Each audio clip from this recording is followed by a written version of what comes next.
Makadii mhuri yeZimbabwe, matiri mana enyika kwamuri. Zita rangu ndinonzi Queen Memo. Vanondiziva nekuti Gogo Chiuru. Tiri muchirongwa chedu chinonzi sei semazuva ose. Nhasi tine musoro wenyaya wakanangana nekushopera uye chiprofita. Chii chinombonzi chiprofita?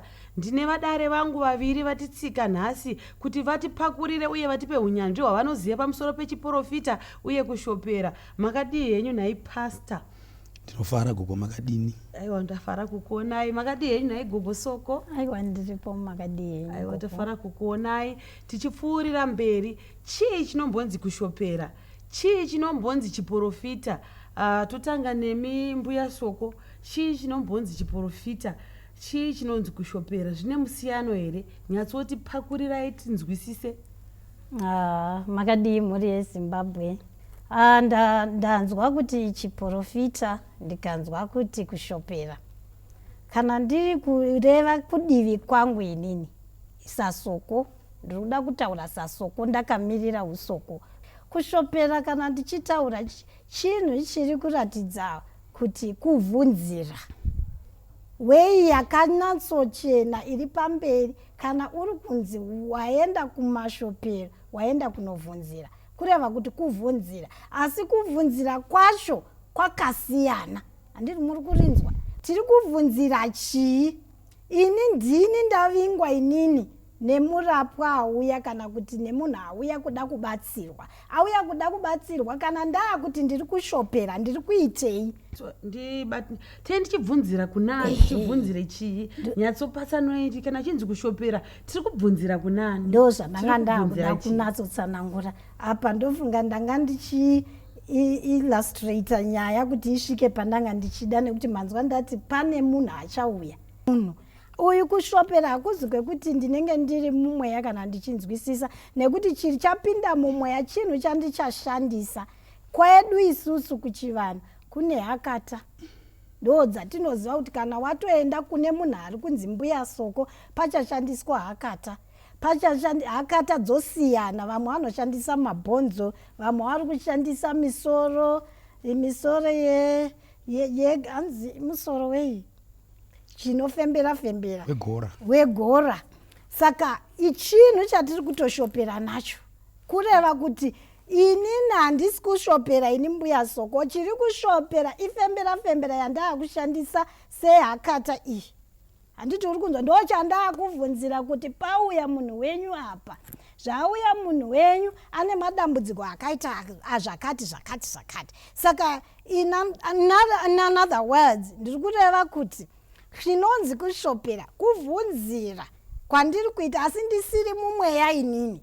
Ndisiri mumweya wokuti ndadaidza Soko vangu inini. Nekuti dai ndiri kudaidza mweya unosvika pandiri, sekuru vanosvika pandiri, handitarisane nechichi. Asi kana ndaa kushandisa chimwe chinhu chakaita sehakata, ndiri kubvunzira kuhakata.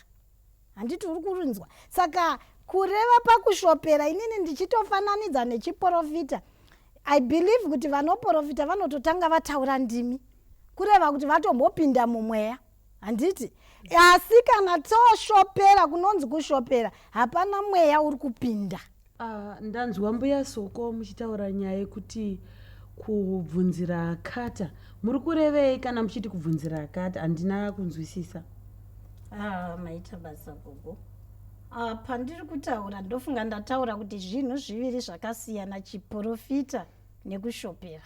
Kana ndichiti chiprofita chatinoziva, kana vanhu vari kuziva vanoti vakaenda kumupostori, mupostori anototanga ataura nendimi.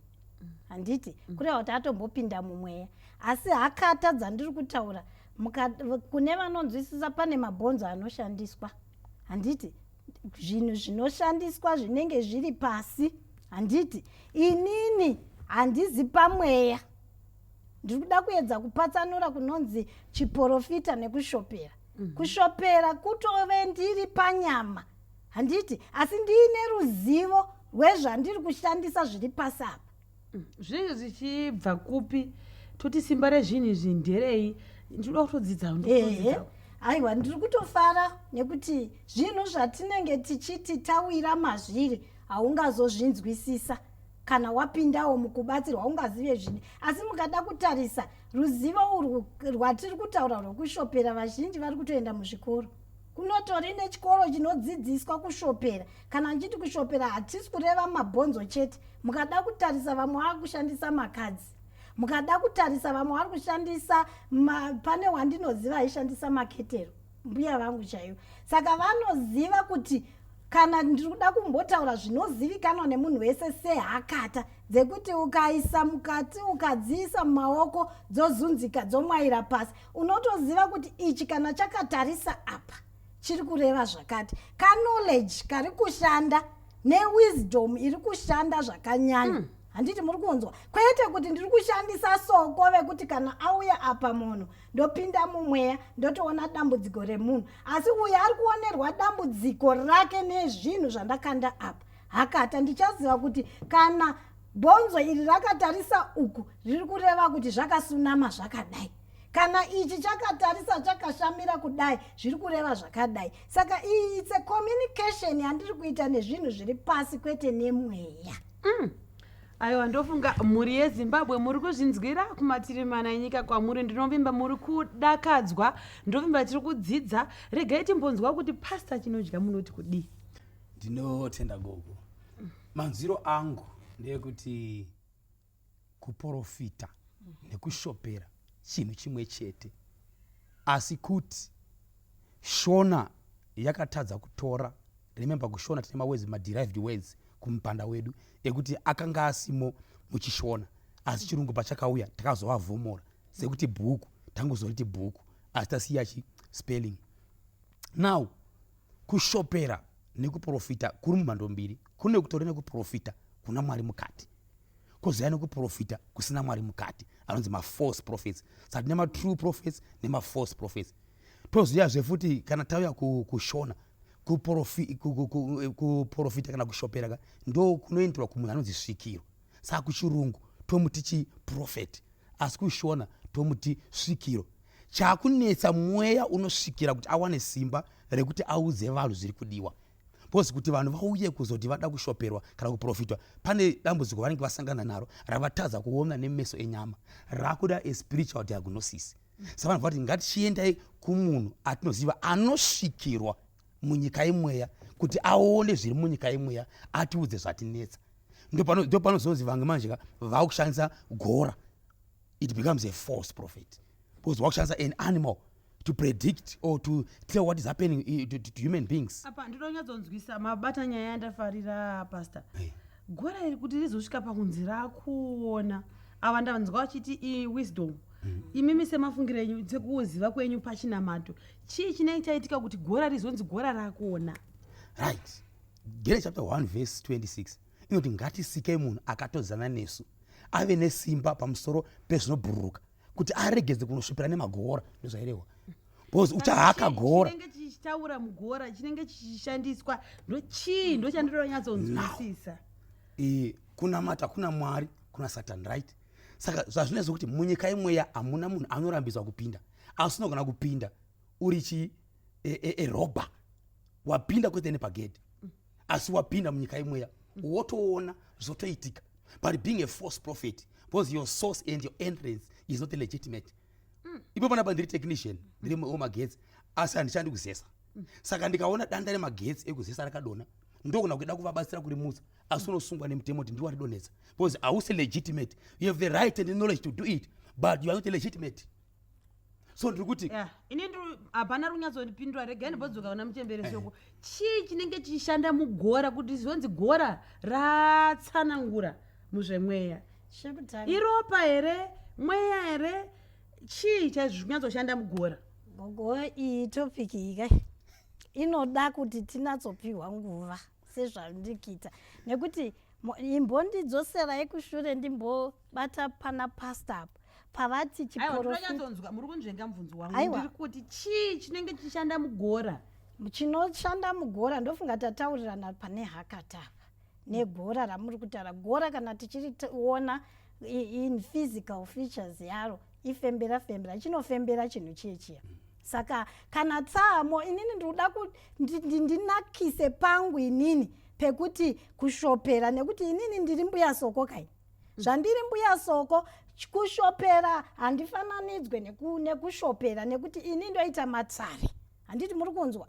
Ndokubvunzira, vanouya vachibvunzira havabvunzire kushopera. Kushopera kwatiri kutaura nezvako kuti uyu munhu akatoziva. Ini ndiri mbuya soko handingadzidziswe zvehakata kuziva kuti kana yangu namisa sekuru vangu havangazvizive nemabhonzo nemakadzi akushanda. Asi zvinoitika sekuru vangu vanoshanda nemweya. Ndofunga pasa vatonatsotsanangura pandafara kuti kushanda nemweya. Saka aya mabhonzo hazi mweya, ndofunga mabvunza gora. Gora harirarame, harifeme zvekuziva kuti uyu adai, asi ifembera yataakushanda nayo yemazuva ano yekuti vanhu vane magical features avanoshandisa kuziva kuti ichi chinhu kana chakadai ndikachidonhedza chakadai chiri kureva zvakadai. Saka gora harirarame, rine ropa hongu. Ndofunga mukada kuritarisa gora racho ravari kushandisa zvimascalp, zvimusoro.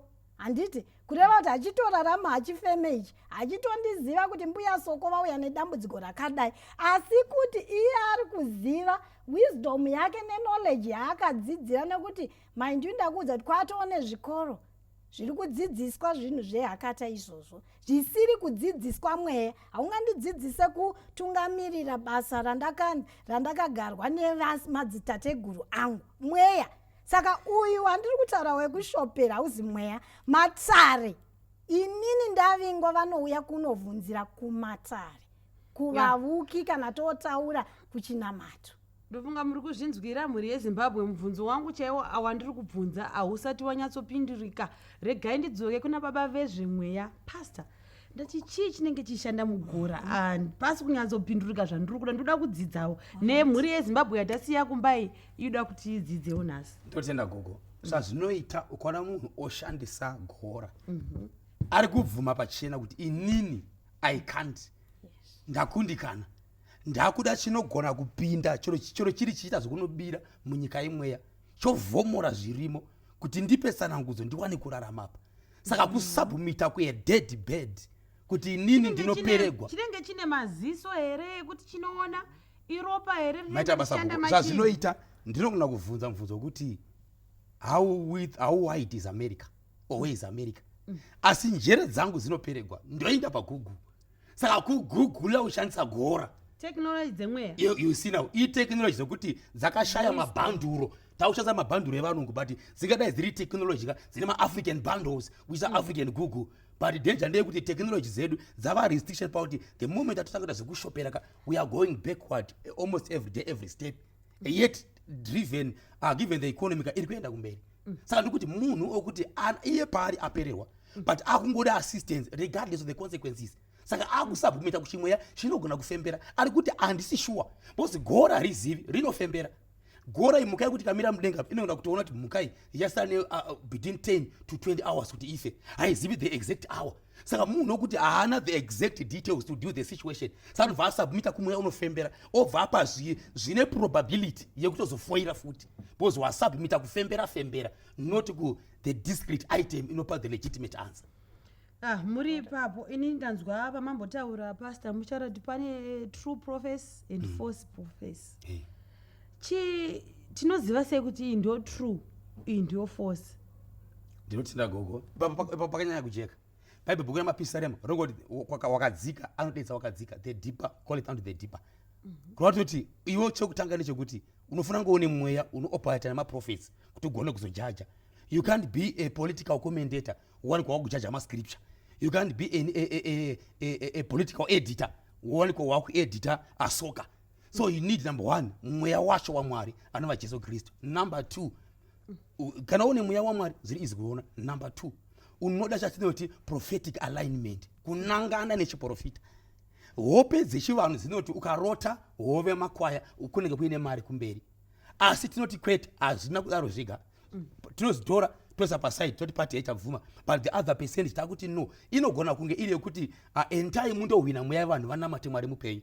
Saka now ngatiti inini ndiri kuudzwa zvinhu zvakafanana, wenhema ari kutaura zvinhu zvimwe chete, wechokwadi ataura zvinhu zvimwe chete, tingazoziva sei kuti ndiwe wenhema uyu ndiwe chokwadi? Good, maita basi. Number 1, kushopera kana prophecy yaunopiwa ngaisiye ine love mukati, isinga create hatred.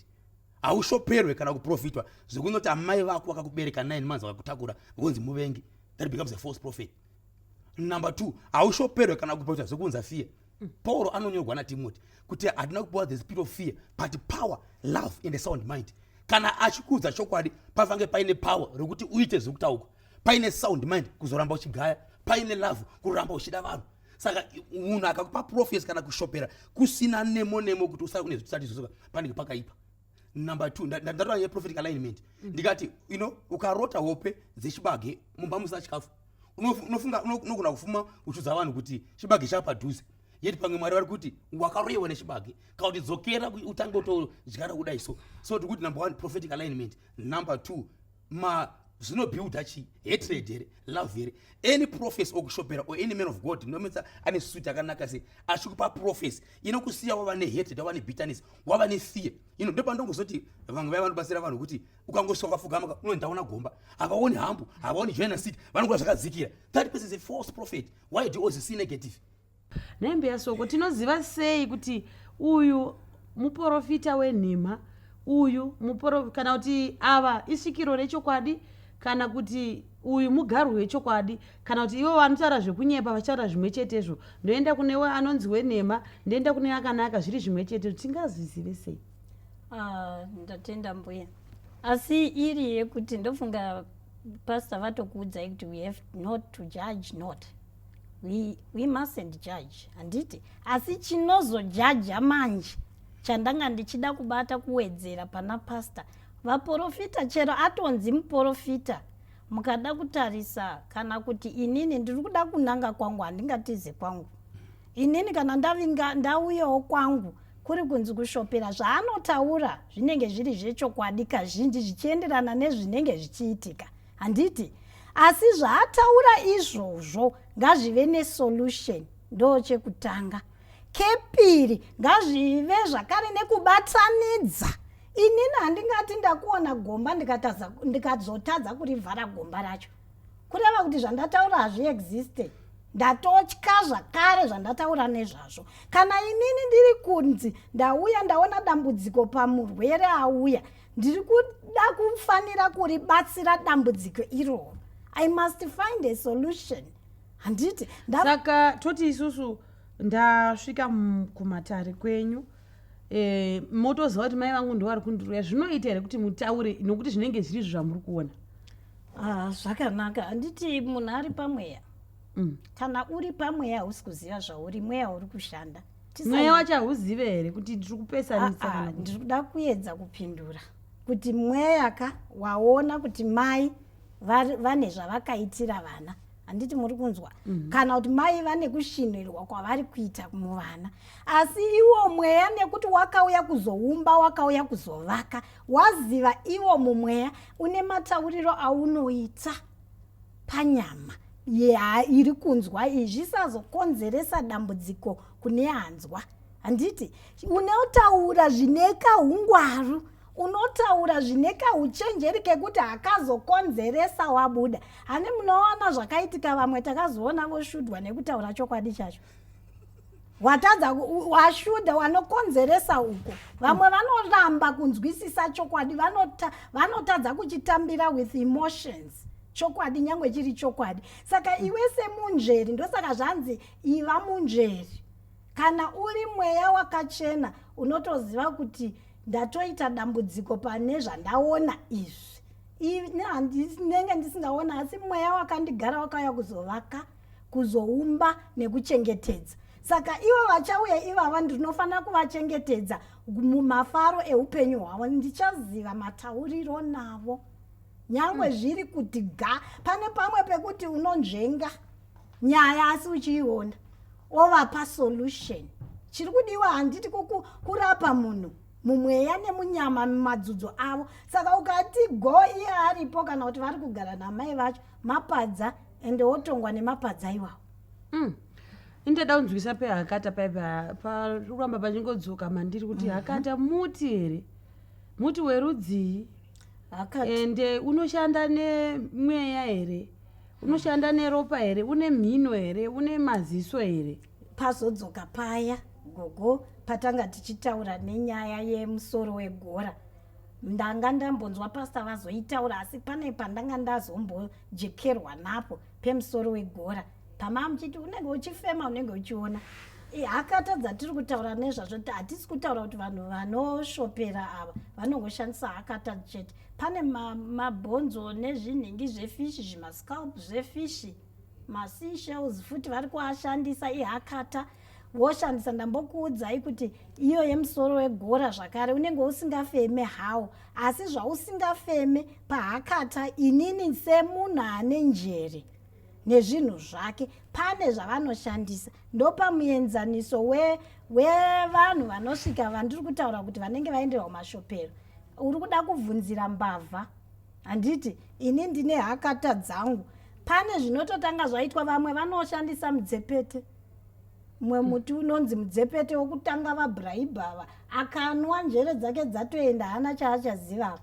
Handiti saka ozonzi tarisa uri kuonei hakata hadzichatosanda nyangwe ndikashandisa hakata. Uye ari kuona ato pfungwa dzake dzatonditaurira kuti ndabva ndine pfungwa dzekuti ndiri kubirwa naJohn. Saka chandichaona ndiJohn mumudzepete iwowo. Handiti saka hakata idzi dzichaita sekunge dzareva chokwadi nekuti saka toti hakata hadzishandi ndizvo muri kutaura. Hakata handiti muri kunzwa nyaya yandiri kutaura. Hauzi mweya kawo. Hauzi mweya. Hakata dzakangofanana netsvimbo yandinobata ndaasekuru. Iri kushanda kuzorova mhandu. Iri kushanda kuzoratidza simba rangu rekuti ndauya. Saka hakata dzinongoshanda sekungoratidzira kuti pane zviripo asi hadzishandi. Nekuti handina mweya. Chinoshanda iwisdom. Ndakuudzai kuti paanorova achikanda pasi ane wisdom yekuti chikatarisa mudenga chiri kutaura zvakati kwawabva hakuna kumira mushe. Kwakadai kwakadai. Ukatarisa vazhinji vanoshandisa hakata havana solution at the end. Zvinongoperera pakuti ndaona gomba. Chindirapa amaherbalist manje amunozoona azozadza musonga. Haachashandisa ruzivo rwasekuru uyu. Asi ari kushandisa kuti kana ndati une cancer asi ukatoona vataura kuti chirwere chako ndechichi havanominete chirwere. Chavanogona ndechekungoti ndaona uri mugwere, ndaona une gomba. Hakata nekuti dzasunamira. Pastor, ndobvunza vanhu ndiri kunzwa izwi richiti, izwi racho vanenge vachirinzwa pai chii chinenge chichiitika kuti kana kuti baba vati Mwari vari kunditi nditotoona wanyatsotaura naMwari here papai. Ya maita basa gogo. Ndikumbira mbodzoka mbichana patagwa nagogo. Nyaya yehakata dzavari kutaura haina kutanga kuchivanhu. Mubhaibheri itorimo. Jesu mudzidzi wake noJudhasi Iskarioti afa asi kuti yainzi mijenya kunotangonzi hakata mazita anongozosiyana. Now chinongozonyanyoshanda itype yemweya unogara munhu iyeye. I can use anything to predict. Remember kuti kudhara like she was saying kuti kwaenda kuchikoro kwatova nesiku yekuti nyeredzi ikatoonekwa ine zvainoreva, mwedzi ukadai une zvaunoreva, zuva rakadai zvaunoreva. Ikono vakuru vachikwanzi nhasi mvura iri kuturura inonaya. Havasina kuita geography, havana kuita science, havana kana machines emetro department yenyika yedu pachinonzi nhasi inonaya. Why? Because vakushandisa experience yemasituations. Now ndakudzwa mubvunzo wamandibvunza kuti vanhu pane pamuprofita kune zvinhu zviviri. Kune kuona an open vision. Yoni ndakatogara so ndatarira mukamera tokuziva kuti ndikuona munhingi achibirwa achiba achidai, ndikuona nhingi pamba pake pachicherwa pachisiwa nyanga. Koziya zvinhu zvekuti unozoona wakarara. Remember ndambota nyaya prophetic alignment kuti muzoona kuti muprofita wechokwadi. Zvimwe nguva uri pacharacter yekuti zvauri kuita pamwe uri pazupa uri papressure Mwari avagona kutaura newe. Saka nokutaimira wavata mweya wako hauvati. Votaura newe kumweya wopepuka uchizviziva transition yekuzitora kubva kudream kuzouya kunoku kuti ndimwari ndoziva sei kuti handirotisa kuti ndimwari here, ndisekuru here, igora riye here, ihakata here. Right.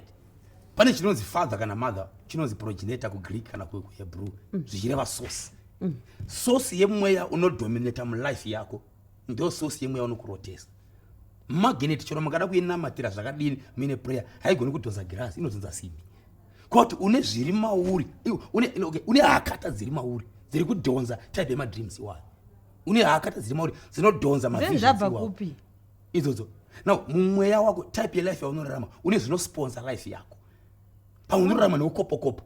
Ukopokopo uyaka panyika hapana chinonzi lucky.